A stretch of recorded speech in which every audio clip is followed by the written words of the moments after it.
Now we are going to discuss about the remaining topic related to the food chain, and the topic which we have remained from the previous video lecture, that are the energy flow diagram and biological magnification. So related to the food chain, we have discussed in our previous previous video lecture, we have discussed that about the definition of food chain and different property of food chain. And along with this property, we have also to discuss about the energy flow diagram or 10% flow of energy and biological magnification. So these two topics which we have given, we will discuss in this video lecture. So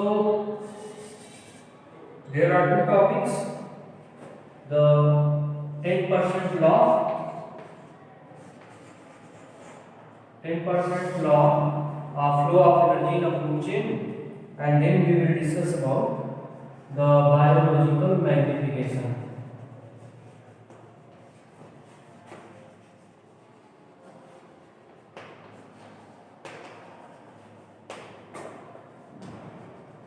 So first, let us discuss about the 10% law with the help of energy flow diagram. So first, let us draw energy flow diagram which include a pyramid. Energy flow diagram include a pyramid, and at the base of pyramid we start with the producer. It means in any food pyramid which is the form of a food chain, or which is a common form of food chain, include producer at base. So here they will place the producer of food chain. Then after producer, then we will place the primary consumer,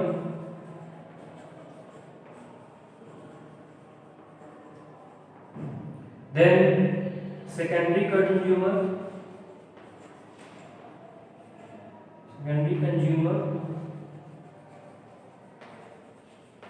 and here we will place the tertiary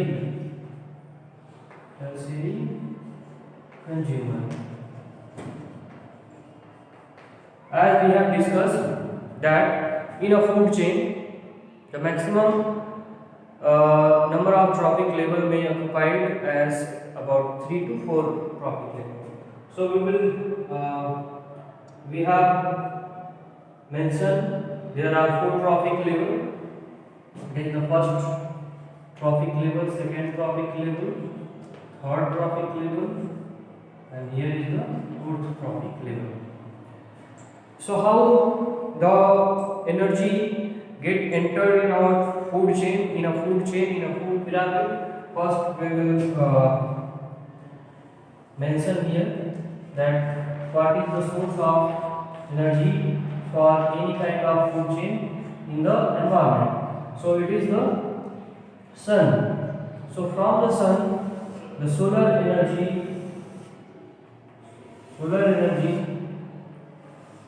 was taken by or trapped by the producer.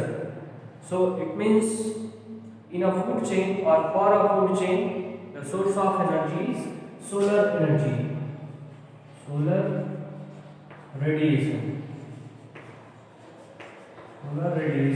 energy. We have also discussed about the process of photosynthesis, which only done with the help of the plants, and plants do the process of photosynthesis using the solar energy. So solar energy is the source of energy for a food chain, and we have discussed in the property of food chain that only 1% of total energy, on 1% of total energy of solar sun used by the producer. Means out of total energy fall on the surface of ground, on the surface of earth, only 1% of total energy used by the producer for the process of photosynthesis. So suppose 1000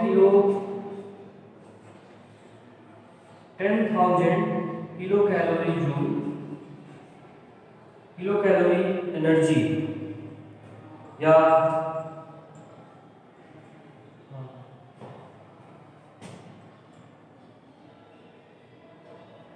10,000 kilojoule energy taken by a producer in the form of 1% energy. So it is observed that only 10% of energy transfer from producer to the primary consumer, that is from first trophic level to second trophic level. Only 10% energy going to transfer to the primary consumer. So that 10% of energy will be what? So that will be the 1000 kilojoule. Then from this amount of energy, also from second to third trophic level, only 10% energy is going to transfer. It means here in secondary consumer, for the secondary consumer, only 100 kilojoule energy will be available. Then from this, the only 10 kilojoule energy is transferred to the tertiary consumer. It means according to 10% law, only 10% of total energy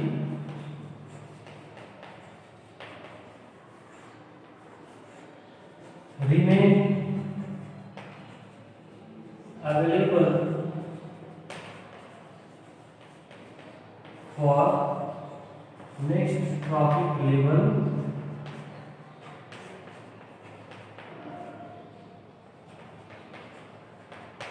from previous trophic level.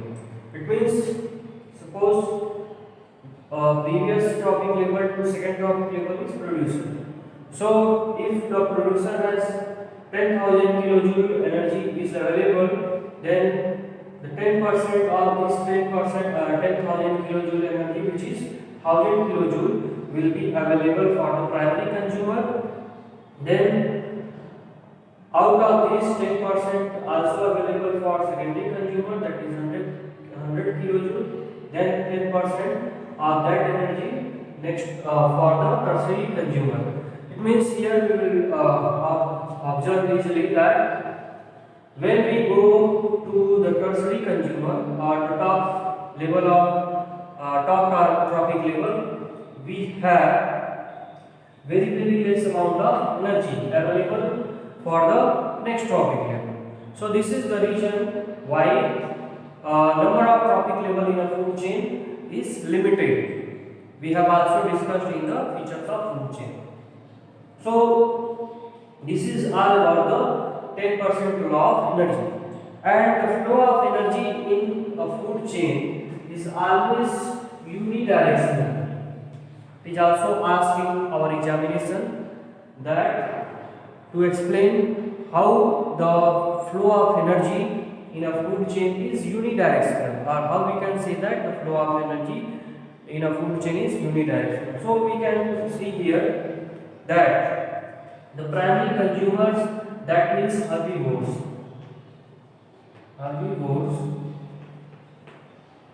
cannot eaten any time by the producer. Means producer cannot eat the herbivores or primary consumer, but herbivores always eat producer. So it means energy in the form of food always will be transferred from producer to the herbivores or primary consumer. Then this is also true for the second step. It means herbivores only can be eaten by the carnivores. Or we can say that secondary consumer. But carnivores cannot be eaten by herbivores because of their feeding habits. So herbivores only feed on producer, not feed on consumer. It means from herbivores that energy always moves towards the carnivores and producer to herbivores. So the flow of energy always we can see in a single direction, means it is progressive in nature.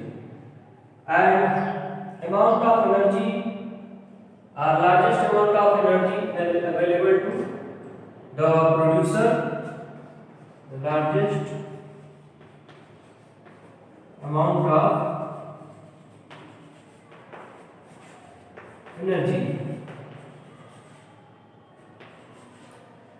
the largest amount of energy available to producer, while the least amount of energy, the least amount of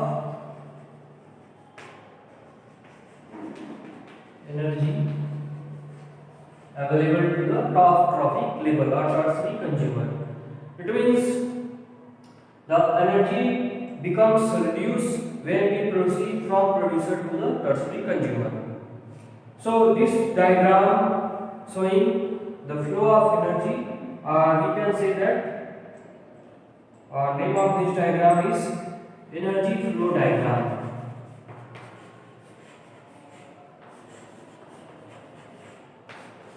This is the energy flow diagram. To explain the flow of energy, or to explain 10% law and the flow of energy from producer to tertiary consumer. Now, this is all about the energy flow in a food chain, 10% law and unidirectional way of energy. Now we will discuss about the biological magnification, which is our next topic. So what is biological magnification and how it affect a food chain, or how it affect the member of food chain, we will discuss in this video. So let us draw a simple food chain. Grass, or let's draw a food chain with cropping field. So crops are eaten by grasshopper.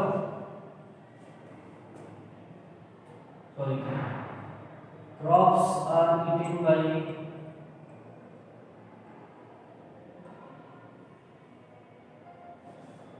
goat, and goats are eaten by human.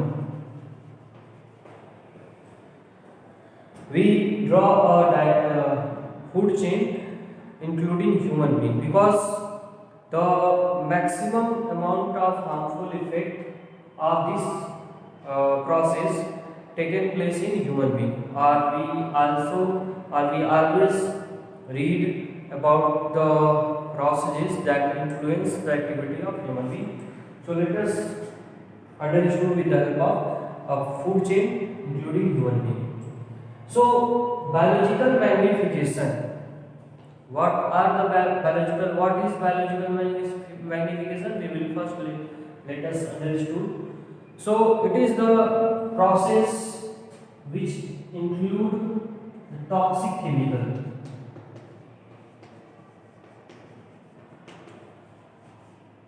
It means here we will discuss that how a toxic chemical enter in a food chain and what will happen to that toxic chemical in a food chain.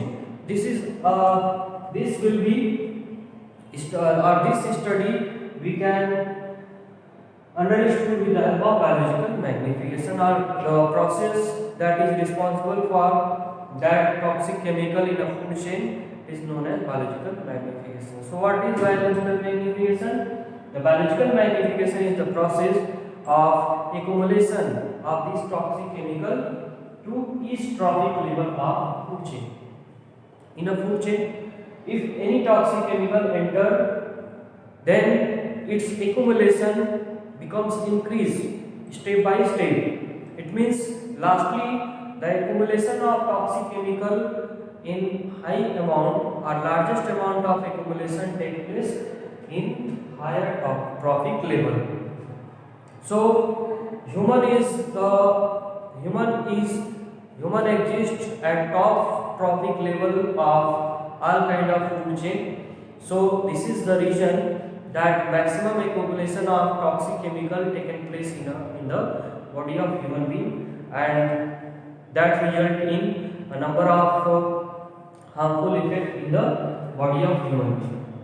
So the biological magnification can be defined as the accumulation of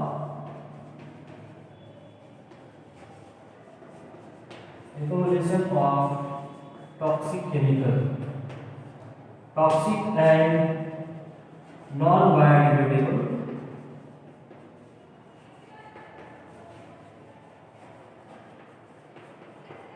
chemicals.